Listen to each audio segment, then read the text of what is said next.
नमस्कार, आवाज समाचार में आप सभी का स्वागत है। मैं हूं सीमा। खबरों की शुरुआत करते हैं। सबसे पहले नजर डाल लेते हैं हेडलाइंस पर। एलन मस्क की अमेरिका पार्टी से ट्रंप की सियासी जमीन खिसकी। ब्राजील में मोदी का सिंदूर स्वागत, संस्कृति और कूटनीति का दिखा संगम। पीयूष गोयल का पलटवार, अब भारत ताकत से करता है वैश्विक वार्ता। सीजेआई गवई का बयान, कानून की व्याख्या समाज की जरूरतों के हिसाब से हो।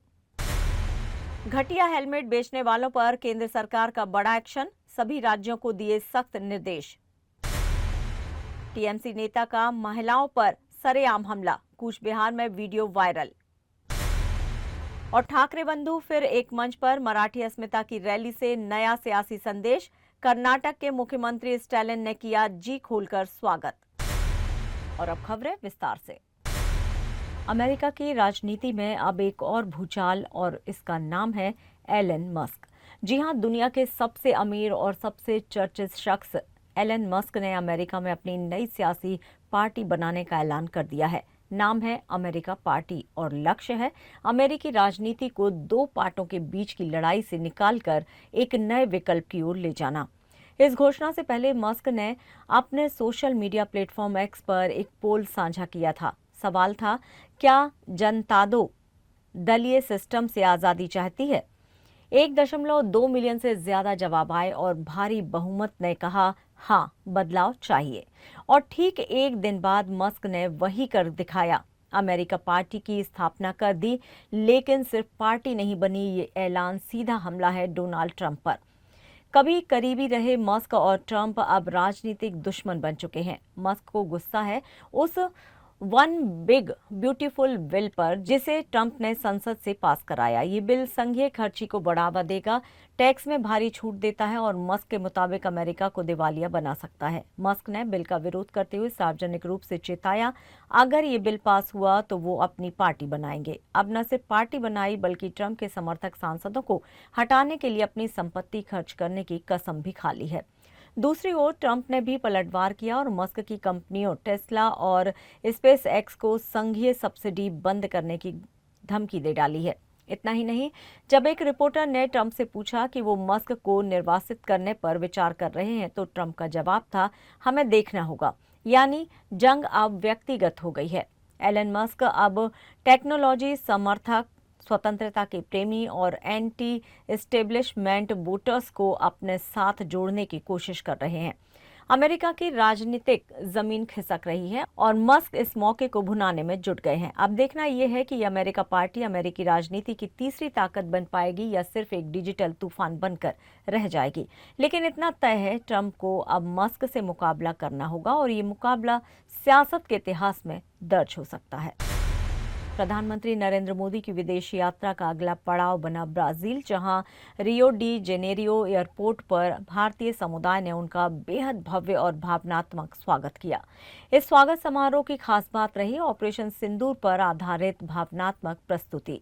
ये देश नहीं मिटने दूंगा गीत पर हुआ नृत्य, जिसने माहौल को गर्व और देशभक्ति से भर दिया। पीएम मोदी भी इस क्षण में भावुक नजर आए और भारतीयों से आत्मीय बातचीत की। उन्होंने एक्स पर तस्वीरें साझा करते हुए भारतीय समुदाय की सराहना की और उनके जज्बे को सलाम किया। प्रधानमंत्री मोदी यहां 17वें ब्रिक्स शिखर सम्मेलन में हिस्सा लेंगे। ये दौरा ब्राजील के राष्ट्रपति लुइज इनासियो लुला दा सिल्वा के निमंत्रण पर हो रहा है। ब्राजील यात्रा के बाद पीएम मोदी ब्राजीलिया में राजकीय मुलाकात भी करेंगे, जहां व्यापार, रक्षा, अंतरिक्ष, ऊर्जा और स्वास्थ्य जैसे मुद्दों पर अहम चर्चा होगी। ये प्रधानमंत्री की ब्राजील की चौथी यात्रा है, जो द्विपक्षीय संबंधों को नई ऊंचाई दे सकती है। मोदी इससे पहले अर्जेंटीना में राष्ट्रपति माइली से मिल चुके हैं और वहां भी गर्मजोशी दिखी थी। इस यात्रा के बाद पीएम मोदी नामीबिया और घाना जैसे अफ्रीकी देशों का भी दौरा करेंगे। ये दौरा सिर्फ कूटनीतिक नहीं, बल्कि भारत की सांस्कृतिक पहचान और रणनीतिक ताकत का प्रतीक बन चुका है। जहां भी जाते हैं वहां भारत की आत्मा, संगीत और परंपराएं साथ जाती हैं। और ब्राजील में ऑपरेशन सिंदूर के गीत पर थिरकते कदमों ने यही दिखाया कि भारत अब सिर्फ सुनाई नहीं, बल्कि महसूस भी किया जाने लगा है। रियो से लेकर राजधानी ब्रिसिलिया तक भारत की संस्कृति और कूटनीति दोनों का प्रभाव साफ झलक रहा है। भारत और अमेरिका के संभावित व्यापार समझौते को लेकर सियासी टकरार तेज हो गई है। कांग्रेस जहां मोदी सरकार पर ट्रंप की शर्तों के सामने झुकने का आरोप लगा रही है, वहीं केंद्रीय मंत्री पीयूष गोयल ने पलटवार करते हुए कहा है कि भारत अब समय सीमा नहीं बल्कि अपनी ताकत के आधार पर वार्ता करता है। पीयूष गोयल ने कहा है कि कांग्रेस के समय कई ऐसे व्यापार समझौते हुए जो राष्ट्रीय हितों के खिलाफ थे, लेकिन मोदी सरकार ने यूएई, ऑस्ट्रेलिया, ईएफटीए और हाल ही में ब्रिटेन के साथ फ्री ट्रेड एग्रीमेंट कर भारत की ताकत का प्रदर्शन किया है। उन्होंने साफ किया कि अमेरिका के साथ कोई भी व्यापार समझौता तभी होगा जब वो पूरी तरह भारत के हित में होगा। उन्होंने कहा, आज का भारत आत्मनिर्भर और आत्मविश्वासी है जो दुनिया की किसी भी ताकत से मुकाबला कर सकता है। उधर राहुल गांधी ने सोशल मीडिया पर पीएम मोदी पर निशाना साधते हुए लिखा है कि मोदी ट्रंप की टैरिफ समय सीमा के सामने झुक जाएंगे, चाहे पीयूष गोयल कुछ भी कहें। इस पर गोयल ने कहा है कि अब कोई भी राहुल गांधी को गंभीरता से नहीं लेता क्योंकि उनकी राजनीति सिर्फ नकारात्मकता पर ही आधारित है। उन्होंने कर्नाटक की कांग्रेस सरकार को भ्रष्टाचार का गढ़ बताते हुए कहा कि वहां रोज मंत्रियों के बीच लड़ाई चलती है और जनता के लिए कोई विजन नहीं है। भारत अपने शर्तों पर चर्चा करता है, अलग अलग देशों के साथ चर्चा चल रही है। यूरोपियन यूनियन हो, न्यूजीलैंड हो, ओमान हो, यूएसए हो, चिली हो, पेरू हो, कई देशों के साथ एग्रीमेंट की बात चल रही है। फ्री ट्रेड एग्रीमेंट तभी संभव होता है जब दो तरफा फायदा हो। It should be a win win agreement. और जब भारत के इंटरेस्ट को संरक्षित रखते हुए national interest will always be supreme, वो ध्यान में रखते हुए अच्छा अगर डील बनती है तो भारत तो विकसित देशों के साथ डील करने के लिए कभी भी तैयार है कि भारत कभी कोई ट्रेड डील डेडलाइन या समय सीमा के आधार पर कभी नहीं करता है। जब डील अच्छी बन जाए, पूरी तरीके से पक जाए और देश हित में हो, तब उसको हम स्वीकार करें। देश के मुख्य न्यायाधीश भूषण रामकृष्ण गवई ने कानून और संविधान की व्याख्या को लेकर एक अहम टिप्पणी की है। उन्होंने कहा है कि किसी भी कानून की व्याख्या व्यवहारिक और समाज की आवश्यकताओं के अनुरूप होनी चाहिए। ये टिप्पणी उन्होंने बॉम्बे हाईकोर्ट द्वारा उनके सम्मान में आयोजित समारोह में दी। सीजेआई गवई ने सुप्रीम कोर्ट के एक पुराने फैसले का हवाला देते हुए कहा है कि आज की पीढ़ी को जिस तरह की समस्याओं का सामना करना पड़ रहा है, उन्हें ध्यान में रखते हुए ही संविधान और कानून की समझ विकसित की जानी चाहिए। मुख्य न्यायाधीश ने न्यायाधीशों को भी संबोधित करते हुए कहा कि फैसले के बाद वे विचलित न हों और कभी ऐसा कोई कार्य न करें जिससे न्यायपालिका की प्रतिष्ठा को ठेस पहुंचे। इतना ही नहीं, उन्होंने आगे कहा कि कुछ सहकर्मियों के अशिष्ट आचरण की शिकायतें उन्हें मिली हैं और उन्होंने सभी न्यायाधीशों से संस्थान की मर्यादा बनाए रखने की अपील की है। सीजेआई ने दोहराया कि न्यायपालिका की स्वतंत्रता से किसी भी कीमत पर समझौता नहीं किया जाना चाहिए। I get compliments about the judgments of the Bombay High Court. But when I say this, I won't be only giving a dessert. There's also a pinch of salt.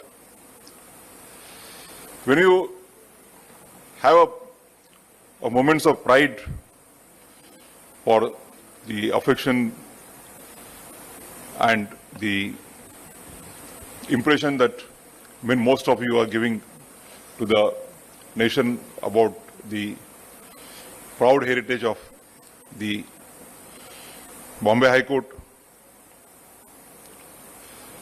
There are certain skirmishes also.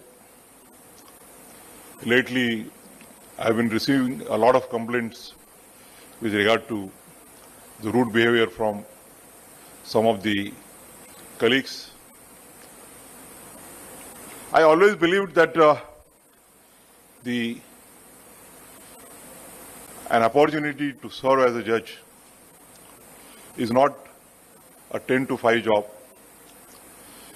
It's an opportunity to serve the society. It is an opportunity to serve the nation. And I recollect what once Justice Lodha had said in Nagpur. Whether to believe in God or not, it's one's personal choice. He said that a God has chosen very few of you to serve the society, to serve the nation. And therefore, what is required is a commitment. What is required is a dedication to the cause of justice. By rudely behaving with the lawyers or calling the officers to the court now and then hardly serves any purpose. And I think all my 13 colleagues who have shared bench with me will agree that if you keep the atmosphere in the court pleasant, it also helps you in maintaining your blood pressure. And देश भर में घटिया और नकली helmet की बिक्री पर अब केंद्र सरकार सख्त हो गई है। उपभोक्ता मामले विभाग और BIS यानी कि भारतीय मानक ब्यूरो ने राज्यों से साफ कहा है कि जो निर्माता या दुकानदार गैर प्रमाणित हेलमेट बेच रहे हैं उनके खिलाफ सख्त कार्रवाई की जाए। सरकार ने दोपहिया वाहन चालकों से भी अपील की है कि वो केवल BIS प्रमाणित हेलमेट ही खरीदें और पहनें, क्योंकि सड़क सुरक्षा में ये सबसे अहम है। देश में इस वक्त 21 करोड़ से ज्यादा टू व्हीलर चल रहे हैं। ऐसे में घटिया हेलमेट सीधे जान का खतरा बन सकता है। विभाग ने बताया है कि पूरे भारत में सिर्फ 176 निर्माता ही हैं जिनके पास वैध BIS लाइसेंस है, लेकिन बाजार में बड़ी संख्या में नकली अनसर्टिफाइड हेलमेट खुलेआम बिक रहे हैं। 2021 से लागू गुणवत्ता नियंत्रण आदेश के तहत अब BIS सर्टिफिकेट और ISI मार्क जरूरी है। पिछले वित्त वर्ष में 500 से ज्यादा हेलमेट के नमूने टेस्ट किए गए और 30 से ज्यादा छापेमारी अभियान चलाए गए। दिल्ली में सिर्फ एक अभियान में 2500 नकली हेलमेट जब्त किए गए और 17 दुकानों पर कार्रवाई की गई। विभाग ने सभी उपभोक्ताओं को जागरूक रहने और सड़क किनारे बिकने वाले सस्ते लेकिन जानलेवा हेलमेट से दूर रहने की सलाह दी है। पश्चिम बंगाल के कूच बिहार से तृणमूल कांग्रेस की छवि पर सवाल उठाने वाला एक हैरान करने वाला वीडियो सामने आया है। सत्ताधारी TMC के पंचायत सदस्य असित कर को महिलाओं और बुजुर्गों को बीच सड़क पर पीटते देखा गया। वीडियो के वायरल होते ही बवाल मच गया। पीड़िता रूपा दास ने बताया कि असित कर ने न सिर्फ उन्हें बल्कि उनकी सास और कई अन्य महिलाओं को धक्का दिया और पीटा। थाने में इस घटना की शिकायत दर्ज की जा चुकी है। दरअसल इलाके में कचरा प्रसंस्करण परियोजना का स्थानीय लोग विरोध कर रहे थे। अधिकारियों के दौरे के बाद असित कर वहां पहुंचे और बहस के दौरान हाथापाई पर उतर आए। नेता विपक्ष सुवेंदु अधिकारी ने भी इस घटना का वीडियो साझा करते हुए राज्य सरकार पर निशाना साधा है। सोशल मीडिया पर इस मामले को लेकर तीखी प्रतिक्रियाएं भी आ रही हैं और आरोपी की गिरफ्तारी की मांग तेज हो गई है। हिंदी थोपने के विरोध में महाराष्ट्र में 2 दशकों बाद एक बार फिर से ठाकरे भाइयों की जोड़ी मंच पर एक साथ दिखाई दी। ठाकरे बंधु चाहे उद्धव ठाकरे हो या फिर राज ठाकरे ने मराठी की आवाज रैली के मंच से 3 भाषा नीति के खिलाफ हुंकार भरी। मुंबई के वर्ली में आयोजित इस गैर राजनीतिक रैली में न पार्टी का झंडा था न कोई निशान, सिर्फ मराठी अस्मिता और भाषा की गूंज थी। मंच पर दोनों भाई गले मिले और करीब 20 साल की दूरी मिटाकर साथ आने का ऐलान किया। उद्धव ने कहा कि हम सिर्फ आज के लिए नहीं हमेशा के लिए साथ आए हैं और मिलकर मुंबई महाराष्ट्र की सत्ता भी हासिल करेंगे। वहीं राज ठाकरे ने भी इस रैली को मराठी पहचान की लड़ाई बताया। तमिलनाडु के मुख्यमंत्री M.K. स्टैलिन ने भी इस मंच को समर्थन देते हुए ठाकरे भाइयों के एकजुट होने का स्वागत किया। रैली के जरिए न सिर्फ भाषा का मुद्दा गरमाया बल्कि महाराष्ट्र की राजनीति में नई सियासी ध्रुवीकरण की शुरुआत भी हो गई है। खबरों में यहाँ लेंगे एक छोटा सा ब्रेक, आप बने रहिए हमारे साथ।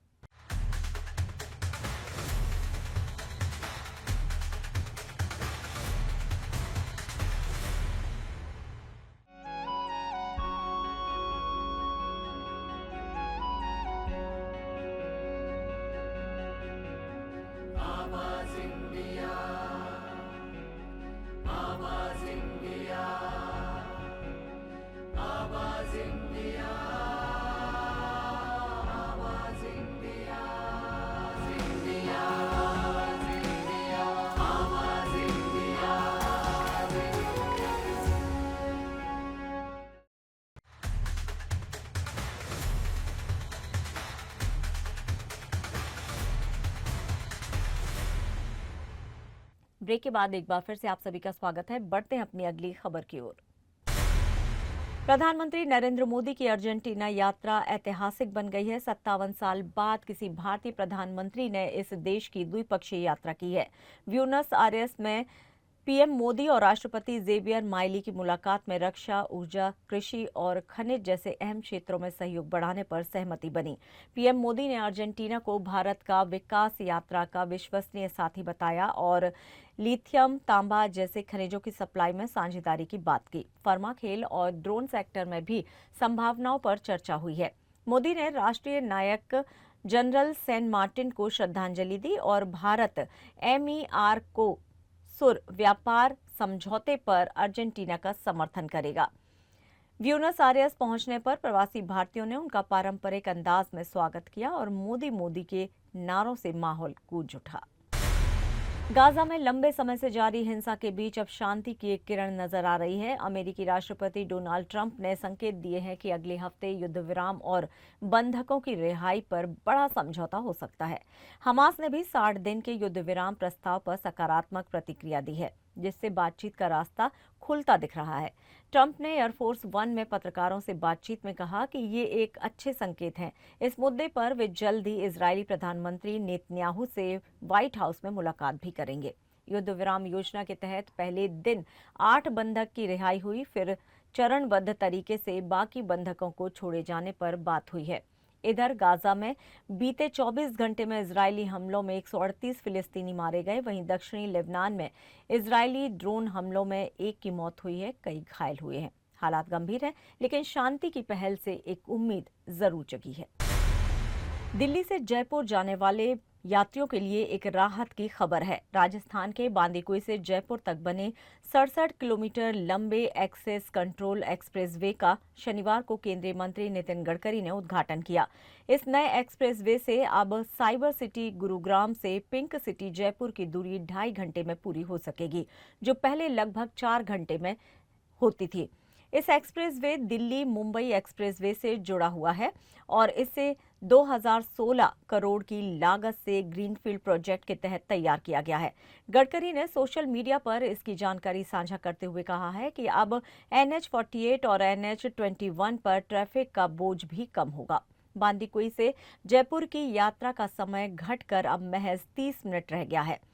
परियोजना के निदेशक PK कौशिक ने बताया कि इस सड़क के चालू होते ही दिल्ली मुंबई एक्सप्रेसवे पर वाहनों का दबाव बढ़ेगा, जिससे ये रूट और भी व्यस्त हो जाएगा।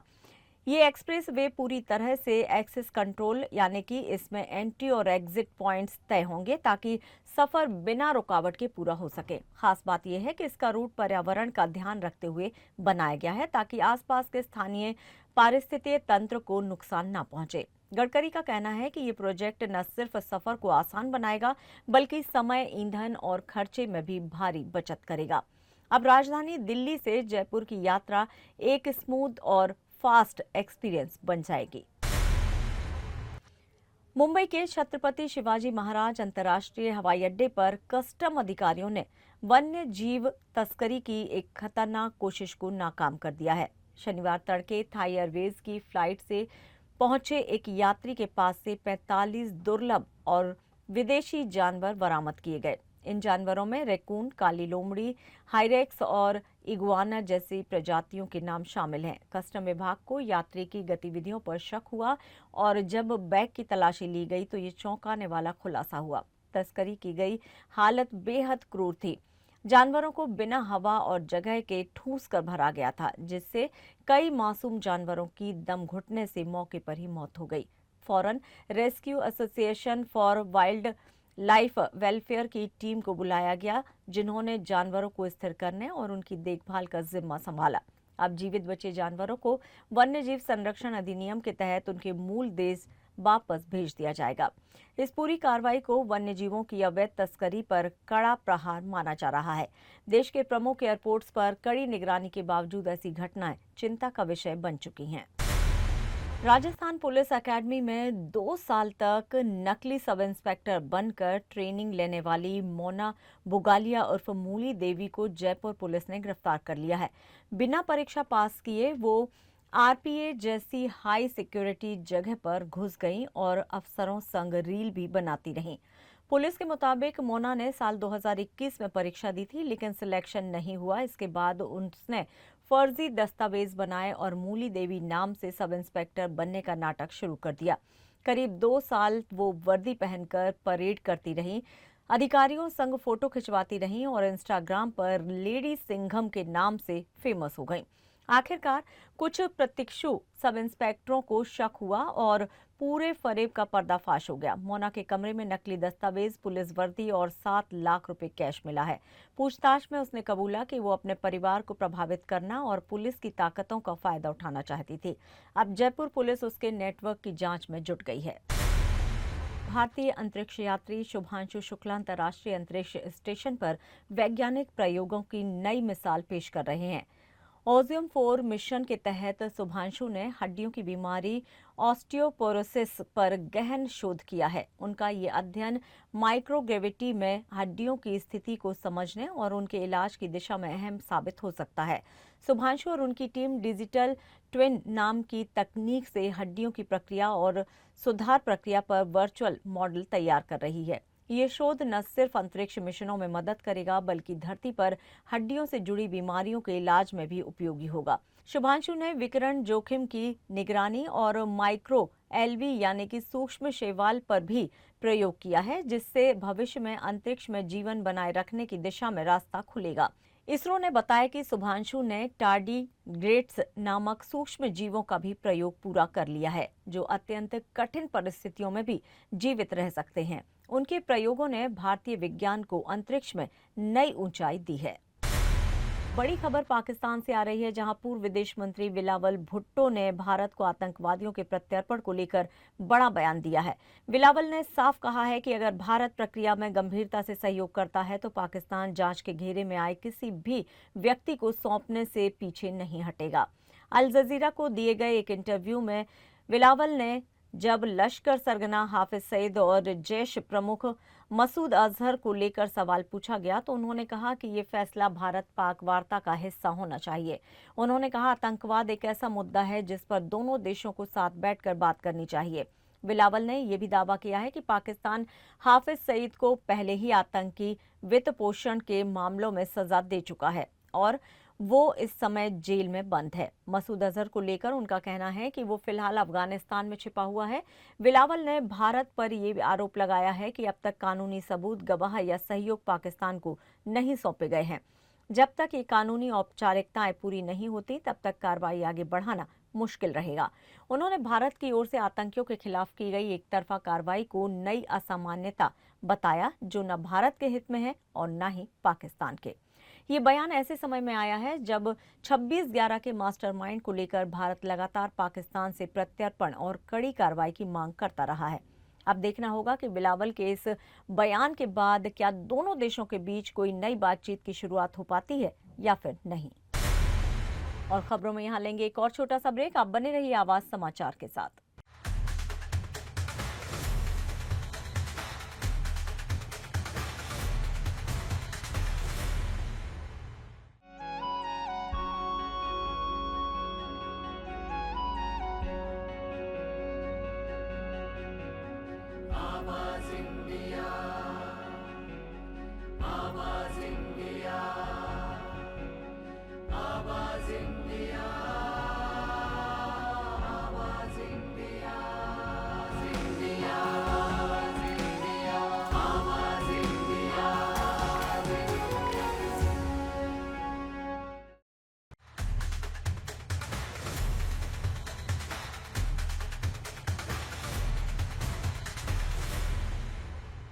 ब्रेक के बाद एक बार फिर से आप सभी का स्वागत है। बढ़ते हैं अपनी अगली खबर की ओर। मिस्टर परफेक्शनिस्ट आमिर खान ने एक बार फिर से साबित कर दिया है कि इंतजार अगर दिल से हो तो वापसी सुपरहिट होती है। साल 2022 में लाल सिंह चड्ढा के बाद आमिर ने एक्टिंग से ब्रेक लिया था, लेकिन अब 3 साल बाद सितारे जमी पर से उनकी वापसी ने सिनेमाघरों में धूम मचा दी है। जेनेलिया डिसूजा के साथ आमिर की इस फिल्म को दर्शकों ने सिर आंखों पर बिठाया है। रियल कास्ट, इमोशनल कहानी और दमदार अभिनय, इन सब का असर बॉक्स ऑफिस पर भी साफ दिखा। ओपनिंग डे पर फिल्म ने 10.7 करोड़ का कलेक्शन किया था, लेकिन अब 16 दिनों में यह आंकड़ा 141.65 करोड़ तक पहुंच गया है। साइकल्निक रिपोर्ट बताती है कि शनिवार को ही फिल्म ने 3.85 करोड़ की कमाई की, जो शुक्रवार के 2.4 करोड़ से काफी ज्यादा है। अब सबकी निगाहें हैं उस बड़े पड़ाव पर 150 करोड़ क्लब पर, और जिस रफ्तार से फिल्म चल रही है उसमें यह आंकड़ा दूर नहीं लगता। आमिर खान के फैंस के लिए सिर्फ ये फिल्म नहीं बल्कि उनके स्टार की चमकदार वापसी का जश्न भी है। टीवी इंडस्ट्री के चर्चित चेहरे राम कपूर इन दिनों अपनी नई वेब सीरीज अरमान मिस्त्री को लेकर चर्चा में हैं, लेकिन सुर्खियों में आने की वजह और भी है। दरअसल बिग बॉस 19 की तैयारियां जोरों पर हैं और मेकर्स इस बार शो को जल्दी लॉन्च करना चाहते हैं। खबर है कि राम कपूर को भी इस शो का ऑफर मिला है, लेकिन उन्होंने साफ इनकार कर दिया। एक इंटरव्यू में उन्होंने दो टूक कहा, मुझे अगर 20 करोड़ भी मिले तब भी मैं बिग बॉस में नहीं जाऊंगा। उन्होंने ये भी साफ किया कि शो पॉपुलर है, लेकिन वो खुद को एक्टिंग तक ही सीमित रखना चाहते हैं। रियलिटी शो उनका फॉर्मेट नहीं है। राम कपूर का ये बयान सोशल मीडिया पर वायरल हो गया और फैंस उनकी ईमानदारी की तारीफ कर रहे हैं। हालांकि इससे शो को लेकर एक नई बहस शुरू हो गई है। क्या बड़े कलाकार अब बिग बॉस से दूरी बनाने लगे हैं? बॉलीवुड की बेबाक स्टार और लेखिका ट्विंकल खन्ना एक बार फिर अपने मजेदार अंदाज में सोशल मीडिया पर छा गई हैं। इस बार मामला जुड़ा है उनके फिटनेस प्लान से नहीं, बल्कि एक शरारती किताब चोरी से, जिसे खुद उनके सुपरस्टार पति अक्षय कुमार ने रंगे हाथ पकड़ लिया। दरअसल हाल ही में ट्विंकल अक्षय और बेटी नितारा के साथ छुट्टियां मना रही थी। इसी वेकेशन से जुड़ा किस्सा उन्होंने इंस्टाग्राम पर शेयर किया है। ट्विंकल ने लिखा है कि उन्होंने जिम जाने का बहाना बनाया, लेकिन असल में होटल के कमरे में आराम से एक किताब पढ़ रही थी। तो किताब थी अनीता देसाई की डायमंड डस्ट, जो उन्हें वही कमरे में मिली। मजे की बात यह रही कि ट्विंकल अपना चश्मा भूल गई थी, जिससे उन्हें पढ़ने में दिक्कत हो रही थी, लेकिन ट्विंकल ने हार नहीं मानी। किताब को हाथ की दूरी पर पकड़कर पढ़ती रही और इस दौरान ऐसा दिखावा किया जैसे वो बाइसेप्स कर्ल कर रही हो, और इस पूरे सीन को अक्षय कुमार ने कैमरे में कैद कर लिया। ट्विंकल की ये तस्वीरें और पूरा वाकया अपने खास ह्यूमर के साथ शेयर किया, जो सोशल मीडिया पर वायरल हो गया है। अक्षय ने उनकी इस चोरी को हंसते हुए पकड़ लिया और फैंस भी उनकी इस प्यारी सी नोकझोंक को एंजॉय कर रहे हैं। ट्विंकल ने यह भी लिखा है कि ये उनका अनीता देसाई के साथ पहला रिटेटरी टेस्ट था और उन्होंने इसे बेहद लुभावना बताया। कभी अपने चुटकुलों से हंसी का तूफान लाने वाले कपिल शर्मा इन दिनों फिटनेस की दुनिया में धमाल मचा रहे हैं। उनका लेटेस्ट ट्रांसफॉर्मेशन देखकर सोशल मीडिया पर हर कोई पूछ रहा है, कपिल आखिर ऐसा क्या कर लिया? दरअसल मशहूर कॉमेडियन और एक्टर कपिल शर्मा ने सिर्फ 63 दिनों में पूरे 11 किलो वजन कम किया है, और वो भी बिना किसी एक्सट्रीम डाइट या फिर भारी भरकम जिम रूटीन के। अब उनके पर्सनल फिटनेस कोच योगेश भाटेजा ने इस ट्रांसफॉर्मेशन का सीक्रेट भी शेयर किया है, जिसे उन्होंने नाम दिया है 21-21-21। इस फॉर्मूले के मुताबिक हर 21 दिन में वर्कआउट और लाइफस्टाइल प्लान को बदला जाता है। पहले 21 दिन सिर्फ शरीर को एक्टिव करने के लिए स्ट्रेचिंग और हल्की फुल्की एक्सरसाइज की जाती है। दूसरे 21 दिन में खान पान पर ध्यान दिया जाता है, और लेकिन न कैलोरी काउंटिंग और न ही कर्ब्स की कटौती, सिर्फ इस बात पर ध्यान कि कब क्या खा रहे हैं। और तीसरा यानी कि आखिरी 21 दिन में मेंटल और इमोशनल फिटनेस का काम होता है, जैसे शराब सिगरेट से दूरी, तनाव कम करना और बेहतर नींद लेना। योगेश का दावा है कि इस फॉर्मूले के बाद ना तो शरीर थकता है और ना ही मन हारता है, और मोटिवेशन अपने आप बना रहता है। अब कपिल शर्मा अपने अपकमिंग फिल्म किस किस को प्यार करूं 2 के लिए तैयार हो चुके हैं, और the great Indian Kapil show में भी नए अवतार में नजर आ रहे हैं। तो कॉमेडी किंग का ये फिटनेस स्टाइल भी उनके नाम हो गया है, और उनका ये हेल्दी पंच वाकई फिटनेस चाहने वालों के लिए जबरदस्त मोटिवेशन बन चुका है। और फिलहाल आवाज समाचार में इतना ही। आप देखते रहिए आवाज इंडिया। नमस्कार।